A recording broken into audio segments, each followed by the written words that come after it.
पंथक नज़र प्रोग्राम देख रहे सारे दर्शकों का मेजर सिंह पंजाबी वालों भरवा स्वागत है। मैं जी आया आखदा सरदार जसपाल सिंह सिद्धू जी ने। तो अज असी गल करांगे 15 अगस्त 1947 जिहड़ा संताप पंजाब के लोगों ने अपने पिंडे ते हंडाया, पर दूजे पासे भारत देश की आज़ादी दस्या गया, जिथे 15 अगस्त नूं पूरे भारत विच आज़ादी के जश्न मनाए जाते हैं, उत्थे ही पंजाब के लोग अपन पीड़ां नूं याद करते हैं तो उहदे उपर मरहम लाउण की जिहड़ी कोशिश करते हैं। 15 अगस्त 1947 जिस दिन लਹਿੰਦਾ पंजाब ते चढ़दा पंजाब दो हिस्सों में वंडिया गया, चढ़दा पंजाब भारत में आ गया तो लਹਿੰਦਾ पंजाब पाकिस्तान में चला गया। सो 75 साल बाद श्री अकाल तख्त साहब ते होवेगी उस दिन के पीड़ितां अते शहीद हुए लोगों की समर्पित अरदास, जिसके संबंध में श्री अकाल तख्त के जथेदार ज्ञानी हरप्रीत सिंह जी ने समुची संगत नूं उस दिन पहुँचने की अपील की है। सो उस संबंध में अज असीं जिहड़ी आ कि विशेष गलबात करांगे। सरदार जसपाल सिंह सिद्धू जी, जिवें कि अज अखबारों की चर्चा भी बन रही है कि श्री अकाल तख्त साहब ते 75 साल पहली बार उन्हां शहीदों के लिए जां उन्हां उजड़े हुए लोगों के लिए पंजाब वासियों के लिए अरदास की जाएगी। सो केंद्रीय सिंह सभा इस पहल कदमी नूं किस तरह ले देखो भी 1947 की जी वंड हुई है वो इन्नी अचानक हुई, किसी को पता नहीं लग्या, क्योंकि 1940 तक तो वंड का कोई माहौल नहीं सी पंजाब दे विच, देश दे विच। ये जी वंड कहा जाता भी देश की वंड हुई, असल में ये पंजाब की वंड हुई तो बंगाल की वंड हुई। बंगाल की वंड हुई है इन्नी दुखदाई नहीं हुई जिथे कतलेआम नहीं होया इन्ना। पंजाब की वंड बहुत दुखदाई सी, दुखदाई इस करके सी भी इत्थे कतलो गारत बहुत ज़्यादा हुई। तो ये वंड का जिहड़ा दौर सीगा ये बिल्कुल जाके 6-7 सालों के बीच दी सारा इन्ना फिरका परस्ती का माहौल बनया भारत विच। ते पंजाब विच तां बड़ा लास्ट जाके 1946 दे विच 1 साल ये वंड होने तो पहले ही बनया सी, पर इक्को साल दे विच इस किस्म का माहौल बना दिता गया। इस तरीके नाल मार मराई हुई भी जिहदे च 10 लाख बंदा 10 लाख पंजाबी मारिया गया। 1 करोड़ मतलब कि भी 80 लाख कोई कहता, कोई 90 लाख कहता, करोड़ पूरा भी हो सकता। किसी ने गिनती नहीं की इन्नी वड्डी पूरी, किसी ने उस किस्म का बारे वेरीफाई नहीं किया रिकॉर्ड। इन्नी वड्डी गिनती हुई भी दोनों मुल्कों ने उस तरीके का इस दू मुड़ के सारे ते सर्वे कराने की भी कोशिश नहीं की, सही सर्वे हो जाए। इन इस जी उथल पुथल हुई वो 1 करोड़ के लोग समझो परिवार से जोड़े सदियों तो वसदे, क्योंकि इत्थे जदों की धरती ते साडी जिहड़ी सिविलाइजेशन है वो 5000 साल की है, तो 5000 साल तो लोग इत्थे बसते सीगे ते अचानक ही उधर ही उन्होंने घरों बेघर हो गया। तो इन्ने वड्डे दुखांत नूं आज़ादी के जश्न वाले दिन दिल्ली दे विच तां भुलाया ही गया ना सारा इस किस्म का। इत्थे पंजाब च तां बहुत ज़्यादा इस किस्म का लहू लुहान हो रहा सी।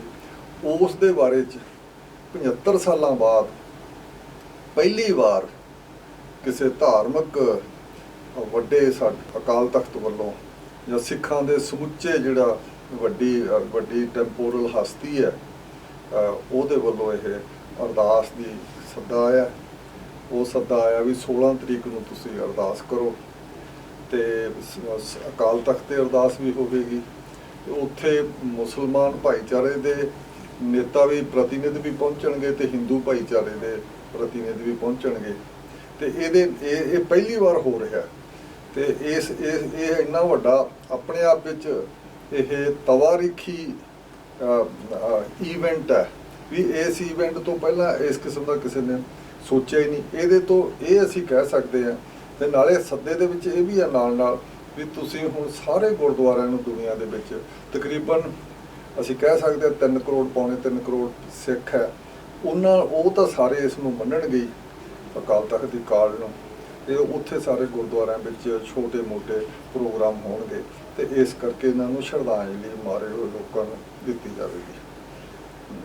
सिद्धू साहब भी ਜਿਵੇਂ ਕਿ ਕੇਂਦਰੀ ਸਿੰਘ ਸਭਾ ਵੀ ਹਮੇਸ਼ਾ 15 ਅਗਸਤ ਨੂੰ ਜਿਹੜਾ ਕਿ ਪਛਤਾਪ ਦਿਵਸ ਮਨਾਉਂਦੀ ਹੈ, ਤੇ ਹੁਣ ਜਿਹੜੀ ਆ ਕਿ 16 ਅਗਸਤ ਨੂੰ ਸ਼੍ਰੀ ਅਕਾਲ ਤਖ਼ਤ ਸਾਹਿਬ ਦੇ ਉੱਪਰ ਪਹਿਲੀ ਵਾਰ ਜਿਹੜੀ ਅਰਦਾਸ ਹੋਣੀ ਹੈ। ਉਸ ਅਰਦਾਸ ਦੇ ਨਾਲ ਦੁਨੀਆ 'ਚ ਵਸਦੇ ਲੋਕਾਂ ਨੂੰ ਕੀ ਸੁਨੇਹਾ ਜਾਏਗਾ, ਤੇ ਜਿਹੜੇ ਕੇਂਦਰੀ ਸਿੰਘ ਸਭਾ ਪਛਤਾਪ ਦਿਵਸ ਮਨਾਉਂਦੀ ਹੈ ਕਿੱਦਾਂ ਮਨਾਉਣ ਲੱਗੀ ਹੈ ਤੇ ਕੀ ਰੂਪ ਰੇਖਾ ਦਿੱਤੀ ਰੱਖ? ਵੈਸੇ ਅਸੀਂ ਇਸ ਜਿਹੜੀ ਅਕਾਲ ਤਖ਼ਤ ਦੇ ਜਥੇਦਾਰ ਗਿਆਨੀ ਹਰਪ੍ਰੀਤ ਸਿੰਘ ਦਾ ਸੱਦਾ ਹੈ, ਕਾਲ ਹੈ ਉਹਦੀ, ਅਸੀਂ ਕੇਂਦਰੀ ਸਿੰਘ ਸਭਾ ਵੱਲੋਂ ਪੁਰਜੋਰ ਹਮਾਇਤ ਕਰਦੇ ਹਾਂ। ਇਹਦੇ ਨਾਲ ਨਾਲ ਅਸੀਂ ਖੁਦ ਵੀ ਪਿਛਲੇ 5 ਸਾਲਾਂ ਤੋਂ, ਕਿਉਂਕਿ ਸਭ ਤੋਂ ਪਹਿਲਾਂ ਜਿਹੜਾ ਫੰਕਸ਼ਨ ਹੋਇਆ ਸੀ ਉਹ ਆਲਮੀ ਪੰਜਾਬੀ ਸੱਥ ਵੱਲੋਂ ਜਾਂ ਪੰਜਾਬੀ ਆਲਮੀ ਸਭਾ ਵੱਲੋਂ ਉਹ ਲੁਧਿਆਣੇ ਪੰਜਾਬੀ ਭਵਨ ਦੇ ਵਿੱਚ ਹੋਇਆ ਸੀ 17 ਦੇ ਵਿੱਚ। ਉਦੋਂ ਪਿੱਛੋਂ 18, 19, 20 ਤੇ 21 ਅਸੀਂ ਇੰਨੇ ਸਾਲ ਹੋ ਗਿਆ, 5ਵੀਂ ਵਾਰ ਅਸੀਂ ਫਿਰ ਇੱਥੇ ਦਰਬਾਰ ਸਾਹਿਬ ਇੱਥੇ ਕੇਂਦਰੀ ਸਿੰਘ ਸਭਾ ਦੇ ਕੈਂਪਸ ਵਿੱਚ ਹੀ ਅਸੀਂ ਫਿਰ ਮਨਾ ਰਹੇ ਹਾਂ। ਤੇ ਇਹਦੇ ਵਿੱਚ ਅਸੀਂ ਉਸੇ ਤਰੀਕੇ ਨਾਲ ਮੁਸਲਮਾਨਾਂ ਦੇ ਪ੍ਰਤੀਨਿਧ ਤੇ ਹਿੰਦੂਆਂ ਦੇ ਪ੍ਰਤੀਨਿਧ, ਹਿੰਦੂ ਭਾਈਚਾਰੇ ਦੇ ਪ੍ਰਤੀਨਿਧ ਤੇ ਸਿੱਖ ਸਾਰੇ ਹੋਣਗੇ। ਪਹਿਲਾਂ ਅਸੀਂ ਅਰਦਾਸ ਕਰਾਂਗੇ, ਹਰ ਵਾਰ ਅਸੀਂ ਅਰਦਾਸ ਕਰਦੇ ਹਾਂ, ਉਦੋਂ ਬਾਅਦ ਸੈਮੀਨਾਰ ਹੋਏਗਾ। ਇਹ ਸੈਮੀਨਾਰ ਅਸੀਂ ਕਈ ਸਾਲਾਂ ਦੇ ਕਰ ਰਹੇ ਹਾਂ ਤੇ ਇਹਦੇ ਵਿੱਚੋਂ ਹੀ ਕਈ ਗੱਲਾਂ ਬੜੀਆਂ ਉੱਭਰ ਕੇ ਆਈਆਂ। ਹੁਣ ਦੋਨਾਂ ਮੁਲਕਾਂ ਦੇ ਵਿੱਚ ਇਸ ਕਿਸਮ ਦਾ ਥਿੰਕਿੰਗ, ਇਸ ਕਿਸਮ ਦੇ ਵਿਚਾਰ ਬੜੀ ਜ਼ੋਰ ਸ਼ੋਰ ਨਾਲ ਆ ਰਹੇ ਆ ਵੀ ਅਸੀਂ 75 ਸਾਲਾਂ ਵਿੱਚ ਮੁਲਕ ਬਣਾ ਕੇ ਆਪਸ ਵਿੱਚ ਦੀ ਵੱਡਾ ਟੋਪੀ ਕਰਕੇ ਖੱਟਿਆ ਕੀ, ਇਹਦੇ ਚੋਂ ਮਿਲਿਆ ਕੀ ਸਾਨੂੰ? ਬਿਲਕੁਲ। ਹੁਣ ਇਹ ਵੀ ਮਹਿਸੂਸ ਕਰਦੇ ਆ ਪੰਜਾਬੀ ਵੀ ਅਸੀਂ ਠੱਗੇ ਗਏ ਹੁੰਦੇ ਹਾਂ, ਸਾਡੇ ਨਾਲ ਧੋਖਾ ਹੋ ਗਿਆ ਹੁੰਦਾ। ਕਿਉਂਕਿ ਜਿਹੜਾ ਵੰਡ ਹੈ, ਵੰਡ ਦਾ ਜਿਹੜਾ ਸ਼ੁਰੂਆਤ ਹੋਇਆ ਸੀ ਉਹ ਹੋਇਆ ਸੀਗਾ, ਇੱਕ ਪਾਸੇ ਮੁਸਲਿਮ ਲੀਗ ਸੀ, ਇੱਕ ਪਾਸੇ ਕਾਂਗਰਸ ਸੀ। ਤਾਂ ਮੁਸਲਿਮ ਲੀਗ ਨੇ 2 ਨੇਸ਼ਨ ਥਿਊਰੀ ਦੀ ਕਾਲ ਦਿੱਤੀ ਵੀ ਇਸ ਮੁਲਕ ਦੇ ਵਿੱਚ ਉਹ ਜਿਹੜਾ ਉਪ ਮਹਾਦੀਪ ਹੈ ਵੱਡਾ ਸੀ, ਜਿਹਦੇ ਵਿੱਚ ਬੰਗਲਾਦੇਸ਼ ਤੇ ਉਦੋਂ ਪਾਕਿਸਤਾਨ ਵੀ ਸੀ, ਇਹਦੇ ਵਿੱਚ 2 ਕੌਮਾਂ ਰਹਿੰਦੀਆਂ। 2 ਕੌਮਾਂ ਦਾ ਉਹਨੇ ਥਿਊਰੀ ਦਿੱਤੀ, ਇੱਕ ਮੁਸਲਮਾਨ ਰਹਿੰਦੇ, ਇੱਕ ਹਿੰਦੂ ਰਹਿੰਦੇ ਆ। ਸਿੱਖ ਤਾਂ ਕੋਈ ਬਹੁਤੀ ਗਿਣਤੀ 'ਚ ਹੈ ਨਹੀਂ ਸੀ ਉਦੋਂ ਵੀ, ਤੇ ਵੀ ਇਸ ਕਰਕੇ ਦੋਨੋਂ ਕੌਮਾਂ ਇਕੱਠੀਆਂ ਰਹਿ ਨਹੀਂ ਸਕਦੀਆਂ। ਇਹਨਾਂ ਦਾ ਕਲਚਰ ਵੱਖਰਾ ਹੈ, ਇਹਨਾਂ ਦਾ ਰਹਿਣ ਸਹਿਣ ਦਾ ਵੱਖਰਾ ਹੈ, ਇਹਨਾਂ ਦੇ ਹੀਰੋ ਵੱਖਰੇ ਆ, ਇਹਨਾਂ ਦੀ ਥਿੰਕਿੰਗ ਵੱਖਰੀ ਆ, ਇਹਨਾਂ ਦੇ ਧਾਰਮਿਕ ਅਕੀਦੇ ਵੱਖਰੇ ਆ। ਚਲੋ ਆਪ ਜਦੋਂ ਵੰਡ ਹੋਣੀ ਸੀ ਤੇ ਇਹੋ ਜਿਹੇ ਸਾਰਾ ਕੁਝ, ਇਹਨਾਂ ਦੀਆਂ ਬੋਲੀਆਂ ਵੱਖਰੀਆਂ ਤੇ ਇਹਨਾਂ ਦਾ ਕੋਈ ਵੀ ਆਪਸ ਵਿੱਚ ਦੀ ਤਾਲਮੇਲ ਹੈ ਨਹੀਂ। ਤੇ ਇਸ ਕਰਕੇ ਇਹ 2 ਕੌਮਾਂ ਹੈਗੀਆਂ ਤੇ ਇਹਨਾਂ ਨੂੰ ਅੱਡ ਹੋਣਾ ਚਾਹੀਦਾ। ਤੇ ਉਹ ਧਾਰਮਿਕ ਲੈਵਲ ਤੇ ਇਹ ਵੰਡ ਹੋਈ। ਇਹ ਵੰਡ ਉੱਥੇ ਮੰਨੀ ਗਈ ਦਿੱਲੀ ਦੇ ਵਿੱਚ, ਮਤਲਬ ਕਿ ਸਾਰੇ ਦੇਸ਼ ਦੀ ਸੀ। ਤੇ ਵੰਡ ਆ ਕੇ ਇੱਥੇ ਪੰਜਾਬ ਦੀ ਹੋ ਗਈ। ਤੇ ਪੰਜਾਬ ਦੇ ਵਿੱਚ ਆ ਕੇ ਵੀ ਬੜਾ ਇਸ ਕਿਸਮ ਦੀ ਜਿਹੜੇ ਦੁਨੀਆ ਦੇ ਵਿੱਚ ਵੰਡ ਹੋਈ ਵੀ ਹੈ ਕਿਤੇ, ਸਭ ਤੋਂ ਪਹਿਲਾਂ ਕਿਤੇ ਗ੍ਰੀਸ ਦੇ ਵਿੱਚ ਹੋਈ ਸੀ, ਕਿਤੇ 1910, 11, 12 ਦੇ ਨੇੜੇ। ਉੱਥੇ ਬੜੀ ਮਾਰ ਮਰਾਈ ਤੋਂ ਬਗੈਰ ਪਾਪੂਲੇਸ਼ਨ ਦਾ ਤਬਾਦਲਾ ਹੋ ਗਿਆ ਸੀ, ਆਬਾਦੀ ਦਾ ਤਬਾਦਲਾ ਉੱਧਰ ਹੀ। ਪਰ ਇੱਥੇ ਤਾਂ ਬਹੁਤ ਜ਼ਿਆਦਾ ਕਤਲੇਆਮ ਹੋਇਆ। ਸਭ ਤੋਂ ਪਹਿਲਾਂ ਮੁਸਲਿਮ ਲੀਗ ਨੇ ਉੱਧਰ ਸ਼ੁਰੂ ਕਰਤਾ, ਜਿਹੜਾ ਹੁਣ ਰਾਵਲਪਿੰਡੀ ਏਰੀਆ ਪਾਕਿਸਤਾਨ ਦਾ, ਉਹਦੇ ਬਦਲੇ 'ਚ ਉੱਥੇ ਉਹਨੇ ਹਿੰਦੂ ਸਿੱਖ ਮਾਰਨੇ ਸ਼ੁਰੂ ਕੀਤੇ। ਤਾਂ ਉਹਨਾਂ ਨੇ ਕਿਹਾ ਵੀ ਅਸੀਂ ਹੁਣ ਮਦੀਨਾ ਬਣਾਉਣ ਜਾ ਰਹੇ ਹਾਂ, ਵੀ ਇਹੋ ਜਿਹਾ ਇੱਕ ਆਦਰਸ਼ ਕਿਸਮ ਦਾ ਪਾਕਿਸਤਾਨ ਹੋਏਗਾ ਜਿਵੇਂ ਮੁਹੰਮਦ ਸਾਹਿਬ ਨੇ ਮਦੀਨਾ ਬਣਾਇਆ ਸੀ। ਤੇ ਉਹ ਤੋਂ ਸਾਨੂੰ ਪਤਾ ਹੀ ਹੈ ਵੀ ਹੁਣ ਕਿ ਮਦੀਨਾ ਕਿਸ ਤਰ੍ਹਾਂ ਦਾ ਬਣਿਆ। ਇਸੇ ਤਰੀਕੇ ਨਾਲ ਉਹਦੇ ਬਦਲੇ ਵਿੱਚ ਜਦੋਂ ਗੱਡੀਆਂ ਇੱਧਰ ਆਉਣ ਲੱਗ ਗਈਆਂ, ਮਾਰੇ ਹੋਏ ਬੰਦਿਆਂ ਦੀਆਂ ਜਾਂ ਇਨਫੋਰਮੇਸ਼ਨ ਆਉਣ ਲੱਗ ਗਈ, ਖਬਰਾਂ ਆਉਣ ਲੱਗ ਗਈਆਂ, ਫਿਰ ਇੱਧਰੋਂ ਇਹਨਾਂ ਨੇ ਮਾਰਨਾ ਸ਼ੁਰੂ ਕੀਤਾ। ਪੰਜਾਬ ਵਿੱਚ ਇੱਧਰਲੇ ਜਿਹੜਾ ਅਸੀਂ ਪੂਰਬੀ ਪੰਜਾਬ ਕਹਿੰਦੇ ਹਾਂ, ਜਿਹਨੂੰ ਹੁਣ ਅਸੀਂ ਚੜ੍ਹਦਾ ਪੰਜਾਬ ਕਹਿੰਦੇ ਹਾਂ, ਪੂਰਬੀ ਚੜ੍ਹਦਾ, ਬਿਲਕੁਲ ਇੱਧਰ ਮਾਰ ਮਰਾਈ ਸ਼ੁਰੂ ਹੋਈ। ਅਖੀਰ ਉੱਧਰ ਹਿੰਦੂ ਸਿੱਖ 4 ਲੱਖ ਮਾਰੇ ਗਏ ਇਕੱਠੇ। ਇੱਧਰ ਜ਼ਿਆਦਾ ਕਤਲੇਆਮ ਹੋਇਆ। ਇਹ ਸਾਨੂੰ ਅੱਜ ਮੰਨਣਾ ਪਊ ਵੀ ਇੱਧਰ ਅਸੀਂ ਬਹੁਤੇ ਗਰੀਬ ਮੁਸਲਮਾਨ ਸਾਡੇ ਵਾਲੇ ਪਾਸੇ ਸੀ, ਇੱਧਰਲੇ ਪਾਸੇ ਇਸ ਪੰਜਾਬ ਦੇ ਵਿੱਚ ਉਹ ਮਾਰੇ ਗਏ। 6 ਲੱਖ ਇੱਧਰ ਮਾਰਿਆ ਗਿਆ, ਟੋਟਲ 10 ਲੱਖ ਦੇ ਨੇੜੇ ਤੇੜੇ ਮਾਰਿਆ ਗਿਆ। ਤੇ ਘਰੋਂ ਬੇਘਰ ਤਾਂ ਬਹੁਤ ਹੋਏ ਇਹਦੇ 'ਚ ਕੁਛ ਆ। ਸਿੱਧੂ ਸਾਹਿਬ ਵੀ ਜਿਵੇਂ ਕਿ ਜਦੋਂ 47 ਦੇ ਵਿੱਚ ਵੰਡ ਹੋਈ ਆ, ਰਾਤੋਂ ਰਾਤ ਕੋਈ ਗੱਡਿਆਂ ਤੇ, ਕੋਈ ਪੈਦਲ, ਕੋਈ ਰਾਵੀ ਦੇ ਵਿੱਚੋਂ ਕੋਈ ਕਿਤੋਂ ਲੰਘ ਰਿਹਾ ਸੀਗਾ, ਤਾਂ ਉਸ ਟਾਈਮ ਹਾਲਾਤ ਬੜੇ ਵੱਧ ਤੋਂ ਬੱਤਰ ਹੋਏ ਸੀਗੇ। ਹਰ ਪਾਸੇ ਰੋਣ ਧੋਣ ਕਹਿੰਦੇ ਲੱਗਿਆ ਹੋਇਆ ਸੀਗਾ। ਪਰ ਦੂਜੇ ਪਾਸੇ ਸਾਲ 2019 ਦੇ ਵਿੱਚ ਸ਼੍ਰੀ ਗੁਰੂ ਨਾਨਕ ਦੇਵ ਜੀ ਦੇ 550 ਸਾਲਾ ਪੂਰਬ ਦੇ ਉੱਪਰ ਜਦੋਂ ਸ਼੍ਰੀ ਕਰਤਾਰਪੁਰ ਸਾਹਿਬ ਦਾ ਲਾਂਘਾ ਖੁੱਲ੍ਹਿਆ, ਉਸ ਵਕਤ ਮੈਂ ਵੀ ਉੱਥੇ ਸੀਗਾ ਤੇ ਉਸ ਟਾਈਮ ਜਿਹੜਾ ਮਾਹੌਲ ਸੀਗਾ ਉਹ ਇੰਨਾ ਖੁਸ਼ੀਨੁਮਾ ਭਰਿਆ ਹੋਇਆ ਸੀਗਾ ਕਿ ਦੋਵੇਂ ਪਾਸਿਆਂ ਦੇ ਦੋਵੇਂ ਪੰਜਾਬਾਂ ਦੇ ਲੋਕ ਆਪਸ 'ਚ ਜੱਫੀਆਂ ਪਾ ਕੇ ਮਿਲ ਰਹੇ ਸੀ ਕਿ ਉਹ ਇਹ ਕਹਿ ਰਹੇ ਸੀ ਕਿ ਇੱਕ ਜਿਹੜਾ ਕਰਤਾਰਪੁਰ ਸਾਹਿਬ ਦਾ ਲਾਂਘਾ ਖੁੱਲ੍ਹਣ ਦੇ ਨਾਲ 1947 ਵੰਡ ਦੀ ਜਿਹੜੀ ਜ਼ਖਮ ਸੀਗੇ ਉਹਨਾਂ ਦੇ ਉੱਪਰ ਅੱਜ ਮੱਲਮ ਲੱਗੀ ਹੈ। ਤੇ ਜਦੋਂ ਇਹ ਸ਼੍ਰੀ ਅਕਾਲ ਤਖ਼ਤ ਸਾਹਿਬ ਦੇ ਉੱਪਰ 16 ਅਗਸਤ ਨੂੰ ਅਰਦਾਸ ਹੋਏਗੀ ਤਾਂ ਉਦੋਂ ਮਾਹੌਲ ਕਿਹੋ ਜਿਹਾ ਹੋਏਗਾ? ਦੇਖੋ ਤੁਸੀਂ ਇਹ ਦੇਖੋ ਜੀ, ਉਹਨਾਂ ਨੂੰ ਵੰਡਣਾ ਸਭ ਤੋਂ ਮਾੜੀ ਗੱਲ ਹੁੰਦੀ ਹੈ। ਜੇ ਇਕੱਲੇ ਧਰਮ ਦੇ ਨਾਂ ਉੱਤੇ ਕੋਈ ਮੁਲਕ ਬਣਦੇ ਹੋਣ ਤਾਂ ਮੁਸਲਮਾਨਾਂ ਦੇ ਇਸਲਾਮ ਦਾ ਉਹਨਾਂ ਦਾ ਸਭ ਦਾ ਸਾਂਝਾ ਧਰਮ ਹੈ, ਉਹਨਾਂ ਦੇ ਨਾਂ ਉੱਤੇ 50 ਤੋਂ ਉੱਤੇ ਕਿਵੇਂ ਮੁਲਕ ਬਣੇ ਆ। ਇੱਥੇ ਪਾਕਿਸਤਾਨ ਤੋਂ ਸ਼ੁਰੂ ਕਰੋ, ਉਹ ਪਰੇ ਤੱਕ ਦੂਰ ਜਾਂ ਗਾਹਾਂ ਤੱਕ ਸੈਂਟਰਲ ਏਸ਼ੀਆ ਲੰਘ ਕੇ ਸਾਰੇ ਮੁਸਲਮਾਨ ਕੰਟਰੀ ਹੈ। ਇੱਕ ਤੋਂ ਦੂਜਾ ਇੱਕ ਦੂਜੇ ਨਾਲ ਲੜ ਰਿਹਾ ਹੈ, ਇੱਕ ਦੂਜੇ ਪਾਸੇ ਸਾਰਾ ਕੁਛ ਆ ਰਿਹਾ। ਇਹ ਜਿਹੜੀ ਕਦੇ ਧਰਮ ਦੇ ਨਾਂ ਉੱਤੇ ਕੋਈ ਮੁਲਕ ਖੜਾ ਰਹਿ ਜਾਊਗਾ, ਇਹ ਰਹਿ ਨਹੀਂ ਸਕਦਾ। ਅੱਜ ਦੇ ਯੁੱਗ ਤਾਂ ਬਿਲਕੁਲ ਨਹੀਂ ਰਹਿ ਸਕਦਾ, ਪਹਿਲੇ 'ਚ ਵੀ ਨਹੀਂ ਸੀ। ਜਦੋਂ ਇੱਥੇ ਮੁਗਲ ਆਏ ਸੀ ਸਾਡੇ ਇਸਲਾਮ ਦਾ ਵੇਖੋ ਤਕਰੀਬਨ 1000 ਈਸਵੀ ਦੇ ਵਿੱਚ ਇੱਥੇ ਮੁਸਲਮਾਨ ਆ ਕੇ ਰਾਜ ਕਰਨ ਲੱਗੇ ਦਿੱਲੀ ਤੇ। ਉਸ ਦੇ ਪਿੱਛੋਂ ਮੁਸਲਮਾਨ ਲਗਾਤਾਰ 47 ਤੱਕ ਅਸੀਂ ਕਹਿ ਦਈਏ 1000 ਸਾਲ ਤੱਕ ਕੀਤਾ ਰਾਜ ਉਹਨਾਂ ਨੇ। 1000 ਸਾਲ ਰਾਜ ਕਰਨ ਦੇ ਵਿੱਚ ਇੱਥੇ ਸਾਰੀਆਂ ਕੌਮਾਂ ਹੀ ਰਹੀਆਂ, ਹਿੰਦੂ ਵੀ ਰਹੇ, ਸਿੱਖ ਵੀ ਰਹੇ, ਸਾਰੇ ਹੀ ਰਹੇ ਆ। ਤੇ ਕੋਈ ਆਪਸ ਵਿੱਚ ਦੀ ਫਿਰਕਾ ਪ੍ਰਸਤੀ ਸਾਡੇ ਸ਼ੁਰੂ ਹੋਈ ਜਦੋਂ ਅੰਗਰੇਜ਼ ਆ ਗਏ। ਅੰਗਰੇਜ਼ਾਂ ਨੇ ਸਾਰੀਆਂ ਕੌਮਾਂ ਨੂੰ ਆਪਸ ਵਿੱਚ ਦੀ ਵੰਡਣਾ ਕੀਤਾ।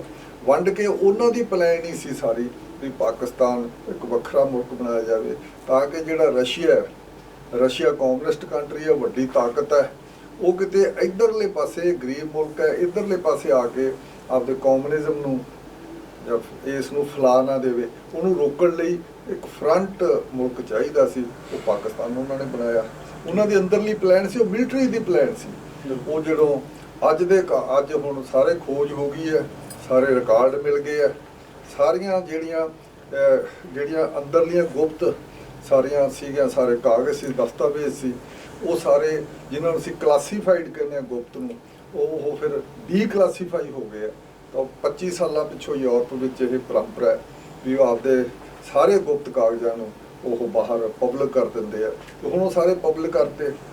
ਹੁਣ ਲੰਡਨ ਦੀ ਲਾਇਬ੍ਰੇਰੀ 'ਚ, ਮਿਊਜ਼ੀਅਮ 'ਚ ਸਾਰੇ ਪਿਆ ਸਾਰਾ ਵੀ ਕਿਵੇਂ ਅੰਦਰੋਂ ਅੰਦਰੀ ਕੀ ਗੱਲਾਂ ਹੋਈਆਂ।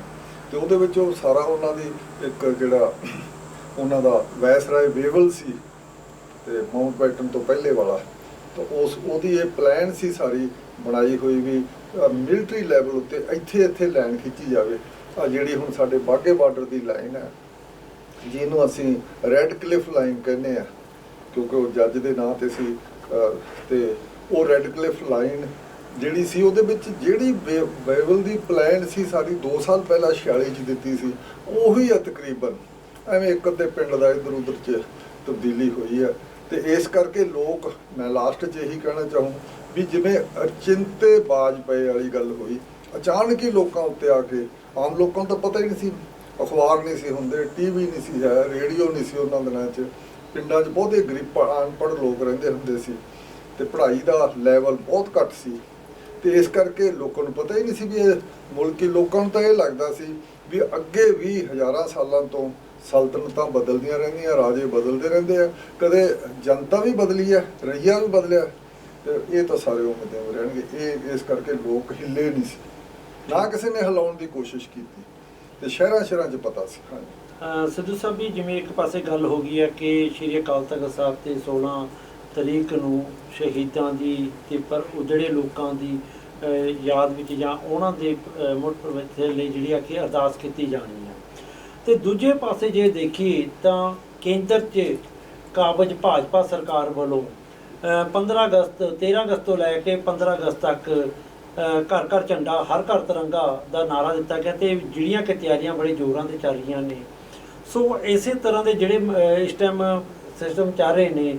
ਤੇ ਜੇ ਅਸੀਂ ਦੂਜੇ ਪਾਸੇ ਕਰੀਏ ਤਾਂ ਕੁਝ ਸਿੱਖ ਜਥੇਬੰਦੀਆਂ ਵੱਲੋਂ ਵੀ ਜਾਣੀ ਕਿ ਕੇਸ ਨਿਸ਼ਾਨ ਝੁਲਾਉਣ ਦੀ ਵੀ ਗੱਲ ਕੀਤੀ ਗਈ ਹੈ। ਸੋ ਇਹ ਜੋ ਕੁਝ ਹੋ ਰਿਹਾ 15 ਅਗਸਤ ਤੋਂ ਜਾਂ 13 ਅਗਸਤ ਤੋਂ ਲੈ ਕੇ 15 ਅਗਸਤ ਤੱਕ ਕੀਤਾ ਜਾਏਗਾ, ਇਹ ਕਿੱਧਰ ਨੂੰ ਲੈ ਕੇ ਜਾਏਗਾ? ਪੰਜਾਬ ਦੀ ਬਰਬਾਦੀ ਜਿਹੜੀ ਹੋਈ ਆ, ਜਾਂ ਦੇਸ਼ ਦੀ ਆਜ਼ਾਦੀ ਦੀ ਗੱਲ ਹੈ, ਜਾਂ ਫਿਰ 2024 ਦੇ ਵਿੱਚ ਆ ਰਹੀਆਂ MP ਦੀਆਂ ਚੋਣਾਂ ਦੇ ਲਈ ਜਿਹੜੀ ਹੈ ਕਿ ਸਾਰੀ ਰਣਨੀਤੀ ਤਿਆਰ ਕੀਤੀ ਜਾ ਰਹੀ ਹੈ। ਦੇਖੋ ਇਹ ਤਾਂ ਬੀਜੇਪੀ ਦੀ ਰਣਨੀਤੀ ਹੈ। ਸਵਾਲ ਇਹ ਹੈ ਵੀ ਜਦੋਂ ਤੁਸੀਂ ਤਿਰੰਗਾ ਮਾਰਚ ਜਾਂ ਘਰ ਘਰ ਤਿਰੰਗਾ ਤੇ ਇਹਦਾ ਤੁਸੀਂ ਨਾਅਰਾ ਦਿੰਦੇ ਹੋ, ਇਹਦਾ ਮਤਲਬ ਤੁਸੀਂ ਇੱਕ ਵੱਡੇ ਸਮਾਜ ਨੂੰ, ਹਿੰਦੂ ਸਮਾਜ ਨੂੰ ਇਕੱਠਾ ਕਰਕੇ ਇੱਕ ਵੋਟ ਬੈਂਕ ਤਿਆਰ ਕਰਨਾ ਚਾਹੁੰਦੇ ਹੋ। ਇਹ ਵੋਟ ਬੈਂਕ ਤਿਆਰ ਕਰਨ ਦੀ ਜਿਹੜੀ ਹੈ ਬੀਜੇਪੀ ਦੀ ਉਹੀ ਮੁਹਿੰਮ ਹੈ ਵੀ ਇਹਦੇ ਥੱਲੇ ਗਰੀਬੀ, ਬੇਰੁਜ਼ਗਾਰੀ, ਭੁੱਖਮਰੀ ਤੇ ਉਹ ਕਿੰਨੀਆਂ ਅਲਾਮਤਾਂ ਲੋਕਾਂ ਦੇ ਵਿੱਚ, ਕਿੰਨਾ ਬੁਰਾ ਹਾਲ ਹੈ ਉਹ ਸਾਰੇ ਉੱਤੇ ਪਰਦਾ ਪਾ ਕੇ ਫਿਰ ਇਹ ਧਾਰਮਿਕ ਲੈਵਲ ਉੱਤੇ ਲੋਕਾਂ ਦੀਆਂ ਭਾਵਨਾਵਾਂ ਨੂੰ ਭੜਕਾਇਆ ਜਾਵੇ।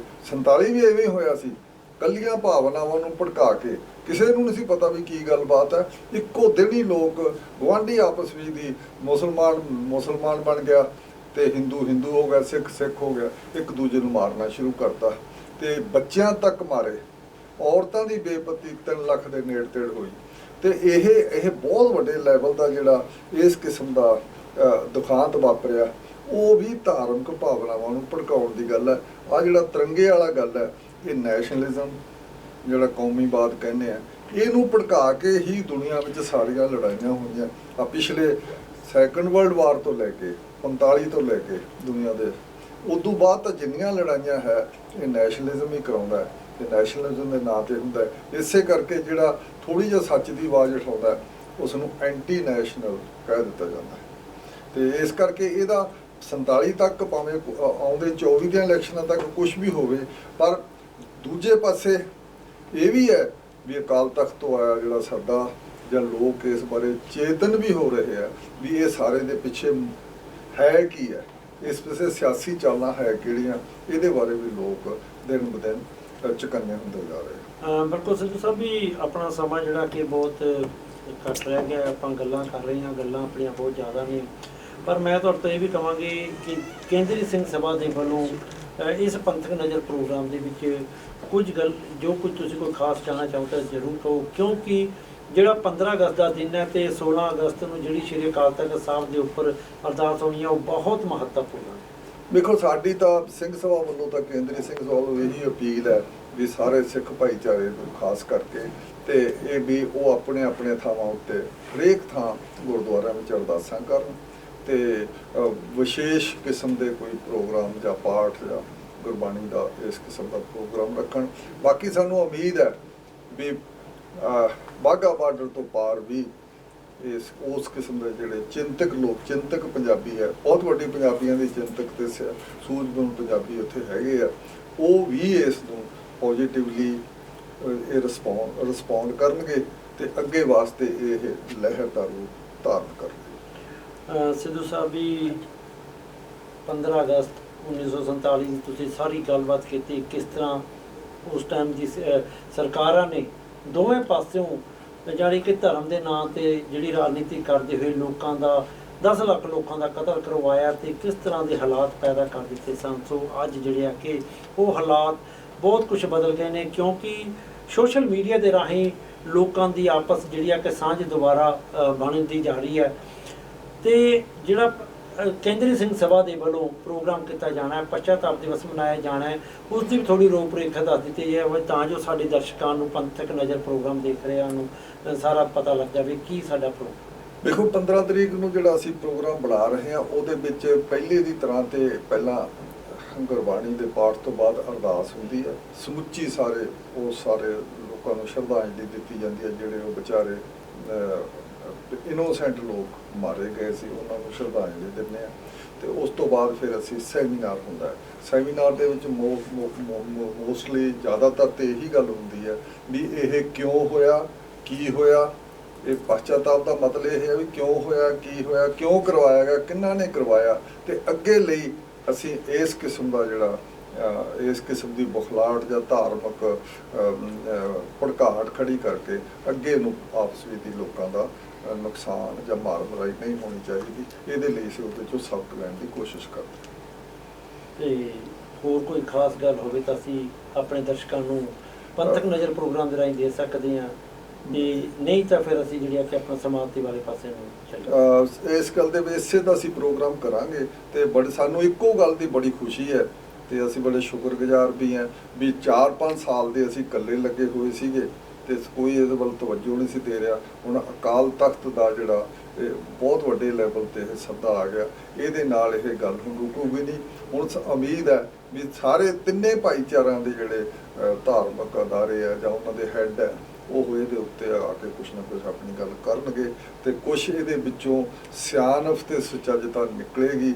ਤੇ ਉਹ ਪਹਿਲੀਆਂ ਭੜਕਾਟ ਦੇ ਵਿੱਚ ਜਿਹੜਾ ਇੱਕ ਅਸੀਂ ਜਿਵੇਂ ਪੰਜਾਬ ਦੇ ਵਿੱਚ ਵੀ ਅਸੀਂ 80ਵੇਂ ਦੇ ਵਿੱਚ ਇਸ ਕਿਸਮ ਦੀ ਭੜਕਾਟ ਥੱਲੇ ਬਹੁਤ ਕੁਛ ਕਰ ਚੁੱਕੇ ਆ ਤੇ ਉਹਦੇ ਤੋਂ ਹੁਣ ਨਿਜਾਤ ਮਿਲੇਗੀ, ਛੁਟਕਾਰਾ ਮਿਲੇਗਾ। ਠੀਕ ਹੈ ਸਿੱਧੂ ਸਾਹਿਬ, ਵੀ ਆਪਣੀਆਂ ਸਾਰੀਆਂ ਗੱਲਾਂ ਹੋ ਚੁੱਕੀਆਂ ਨੇ, ਪਰ ਮੈਂ ਜਾਣਦੇ ਹੋਏ ਇੱਕ ਸਵਾਲ ਤੁਹਾਡੇ ਤੋਂ ਪੁੱਛਣਾ ਚਾਹੁੰਦਾ ਹੈ ਕਿ ਜਿੱਥੇ ਸ਼੍ਰੀ ਅਕਾਲ ਤਖਤ ਸਾਹਿਬ ਦੇ ਕਾਰਜਕਾਰੀ ਜਥੇਦਾਰ ਗਿਆਨੀ ਹਰਪ੍ਰੀਤ ਸਿੰਘ ਜੀ ਨੇ 16 ਅਗਸਤ ਨੂੰ ਅਰਦਾਸ ਕਰਨ ਦੀ ਗੱਲ ਕੀਤੀ ਹੈ ਵੀ ਸ਼੍ਰੀ ਅਕਾਲ ਤਖਤ ਸਾਹਿਬ 'ਤੇ ਅਰਦਾਸ ਕੀਤੀ ਜਾਵੇਗੀ, ਉੱਥੇ ਦੂਜੇ ਪਾਸੇ ਉਹਨਾਂ ਨੇ ਅਕਾਲੀਆਂ ਨੂੰ ਵੀ ਇਹ ਗੱਲ ਕਹੀ ਹੈ ਕਿ ਆਪਣੀਆਂ ਕੁਰਸੀਆਂ ਦੀ ਲੜਾਈ ਛੱਡਣ ਦੀ, ਰਾਜਨੀਤੀ ਲੜਾਈ ਜਿਹੜੀ ਛੱਡ ਕੇ ਕੋਈ ਧਰਮ ਦੀ ਗੱਲ ਵੀ ਕੀਤੀ ਜਾਵੇ, ਉਹਦੇ ਬਾਰੇ ਵੀ ਥੋੜ੍ਹਾ ਜਿਹਾ ਆਪਣਾ ਵੀ ਜ਼ਰੂਰ ਦੱਸ ਕੇ।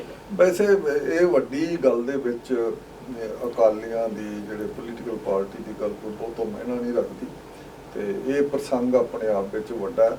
ਮੈਂ ਵੀ ਫੇਰ ਮੁੜ ਕੇ ਕਹਿਣਾ ਚਾਹੁੰਦਾ, ਇਹ ਜੇ ਪੋਲੀਟਿਕਸ ਫਿਰਕਾ ਪ੍ਰਸਤੀ ਦੀ ਪੋਲੀਟਿਕਸ ਹਟ ਜਾਂਦੀ ਹੈ, ਜਿਹਦੇ ਤੇ ਦੋਨੋਂ ਮੁਲਕ ਫਿਰਕਾ ਪ੍ਰਸਤੀ ਦੇ ਨੂੰ ਬੇਸ ਬਣਾ ਕੇ ਹੀ, ਉਹਨੂੰ ਆਧਾਰ ਬਣਾ ਕੇ ਆਪਣੀ ਆਪਣੀ ਸਿਆਸਤ ਖੇਡ ਰਹੇ ਆ ਪਿਛਲੇ 75 ਸਾਲਾਂ ਤੋਂ, ਉਸ ਤੋਂ ਥੋੜ੍ਹੀ ਜਿਹੀ ਨਿਜਾਤ ਮਿਲ ਗਈ ਤਾਂ ਦੋਨੋਂ ਪਾਸੇ ਜਮਹੂਰੀਅਤ ਹੈ ਜਿਹੜੀ ਉਹ ਮਜ਼ਬੂਤ ਹੋਵੇਗੀ ਤੇ ਆਮ ਲੋਕਾਂ ਦੇ ਲਈ ਇਹ ਭਲਾਈ ਦਾ ਕੰਮ ਹੋਏਗਾ ਤੇ ਆਮ ਲੋਕਾਂ ਦੇ ਲਈ ਇਹ ਵਧੀਆ ਮਾਹੌਲ ਸਿਰਜਣ ਦੇ ਵਿੱਚ ਮੌਕਾ ਮਿਲੇਗਾ। ਬਹੁਤ ਬਹੁਤ ਧੰਨਵਾਦ। ਇਹ ਸਨ ਸਰਦਾਰ ਜਸਪਾਲ ਸਿੰਘ ਸਿੱਧੂ ਜੀ, ਜਿਨ੍ਹਾਂ ਨੇ 1947 ਵਿੱਚ ਹੋਈ ਵੰਡ ਦੇ ਬਾਰੇ ਵੀ ਗੱਲ ਕੀਤੀ ਤੇ 16 ਅਗਸਤ ਨੂੰ ਸ਼੍ਰੀ ਅਕਾਲ ਤਖਤ ਸਾਹਿਬ ਦੇ ਉੱਪਰ ਕੀਤੀ ਜਾਣ ਵਾਲੀ ਅਰਦਾਸ ਦੀ ਗੱਲ ਕੀਤੀ ਹੈ। ਸੋ ਸਮੁੱਚੇ ਸਿੱਖ ਪੰਥ ਦਾ ਇਹ ਫਰਜ਼ ਬਣਦਾ ਹੈ, ਸਮੂਹ ਪੰਜਾਬੀਆਂ ਦਾ ਇਹ ਫਰਜ਼ ਬਣਦਾ ਹੈ ਕਿ 16 ਅਗਸਤ ਨੂੰ ਸ਼੍ਰੀ ਅਕਾਲ ਤਖਤ ਸਾਹਿਬ ਪਹੁੰਚਣ ਤੇ ਆਪਣੇ ਜਿਵੇਂ ਕਿ ਸ਼੍ਰੀ ਅਕਾਲ ਤਖਤ ਸਾਹਿਬ ਦੇ ਜਥੇਦਾਰ ਸਾਹਿਬ ਦਾ ਹੁਕਮ ਹੋਇਆ, ਉਹਨਾਂ ਨੇ ਸੰਦੇਸ਼ ਦਿੱਤਾ ਹੈ ਕਿ ਹਰ ਜਗ੍ਹਾ ਅਖੰਡ ਪਾਠ ਰੱਖੇ ਜਾਣ ਤੇ ਧਾਰਮਿਕ ਪ੍ਰੋਗਰਾਮ ਕੀਤੇ ਜਾਣ। ਸੋ ਜੁੜੇ ਰਹੋ ਪੰਥਕ ਨਜ਼ਰ ਪ੍ਰੋਗਰਾਮ ਦੇ ਨਾਲ। ਤੁਹਾਡਾ ਆਪਣਾ ਮੇਜਰ ਸਿੰਘ ਪੰਜਾਬੀ, ਦਿਓ ਇਜਾਜ਼ਤ। ਵਾਹਿਗੁਰੂ ਜੀ ਕਾ ਖਾਲਸਾ, ਵਾਹਿਗੁਰੂ ਜੀ ਕੀ ਫਤਿਹ।